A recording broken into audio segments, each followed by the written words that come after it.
Actually, itong buong likod ko hanggang hanggang dito. Hanggang dyan? Kada ano ko ito na Tumutunog. tumutunog. Bali wala yung tumutunog basta walang kinikreate na irritation or pain. Pero kung wala naman, okay lang. Oh, tumutunog. Bali wala yan. Dito naman ang pinoproblema mo. Ano bang ginawa natin na ito? Nadulas ba tayo? Hindi po. Parang accumulated lang siya na alam mo yun, yung parang nag-accumulate siya over time. Siguro Parang sa work gano'n. Kasi napagod lagi lang, ako gano'n. ganun po. Sige. Roy, haplosin mo muna ang maiwag ng pau natin. Tandaan nyo, pag gagamitin nyo yung pau, alugin nyo muna. Hindi kayo naman allergic sa ganyan? Ay, hindi naman. Okay. Ito yung may bakal na to, idol. Wala po, natanggal. Binakalan, pero tinanggal lang. Okay. Sige. Dati na siya, ano, ayan, laki na, ano. Upa. Saan ng bata? Yun kasi ang ano yun, tinatanong natin para safe. Yung mga old na ano, kahit old siya, basta sabihin nyo lang sa amin. Napapanood ko naman po yung ano, mga video nyo. Actually, nalaman ko, tumatagal na. Kayo, Yung kapatid ko yun, yun, kapatid. Kalasi ko kasi siya nung high school. So, yun. Sabi ko, parang gusto ko nun, ang sarap na. So, since then, sabi ko, pupunta ako dito. Tagal ko na nag-chat, pero hindi ako nakakapunta. Nag-busy din kasi. Trabaho. Idol, tanggalin mo muna yung glass mo, baka malaglag eh. Dito mo lang. Kailangan ko ni sir ng reset eh.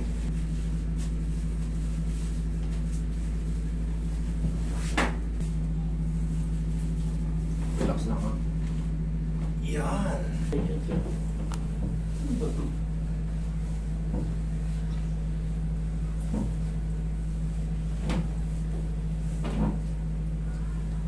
Baka nag-high school ka ba? Hindi.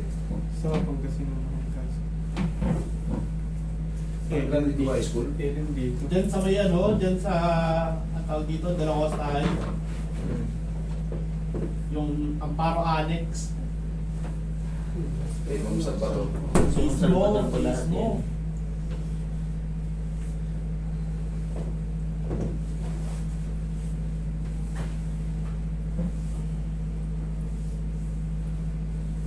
Graduate ka ba, Carl? Nag-alas ako. Kasi walang may ibat yung Pangasinan. Classmate kasi tanong mo ako, elementary. Pasama si Raya. Sa talong-tong ba na? Sa talong-tong? Saan ka lang? Pangasinan ako. Saan? Pangasinan. Saan doon? Sa ano? Sa Alcala. Alcala pala. Nung una sa ano, Malaysia. Doon ka ng grade 4, grade 5.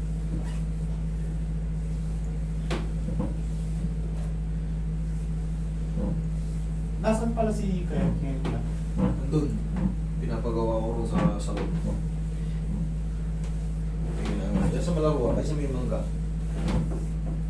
Wala kami masyadong ano, pamilya na din kasi ako. Siya.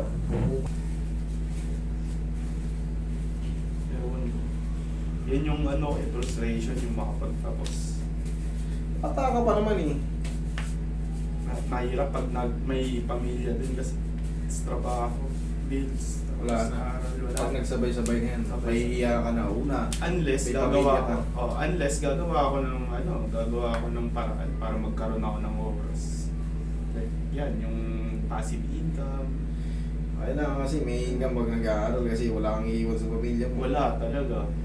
Ikaw pang kukuha ng baon. Hindi, ang ano naman nun is sacrifice talaga yung pamilya kasi syempre ikaw mag-aaral ka para magkaroon na kayo. Alam niyo yung pinaka-the best? Kung kayo dito magtrabaho, mag-abroad kayo kung may pagkakataon, maniwala kayo sa akin, ang laki ng advantage. Talaga ba? Pag dito kasi, Parang hindi ko kasi kaya.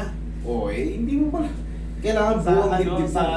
abroad, parang pag yung ano, yung mawala ka Yung sahod nyo dito, minimum triple times sa abroad. Pag napunta pa kayo ng, siyempre, kunyari, Australia, Canada, US, hindi lang 5 times.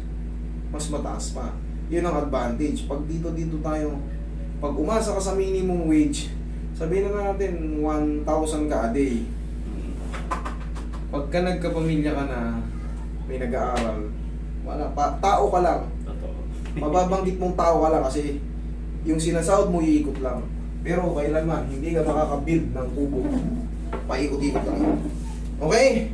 Yan ang reset dito, idol. Huwag ka lang, maliligo ka. Kung gusto mo maligo, 5 PM pataas. O, check mo yung katawan mo muna. Tignan mo ngayon kung ano yung nabago. Ah.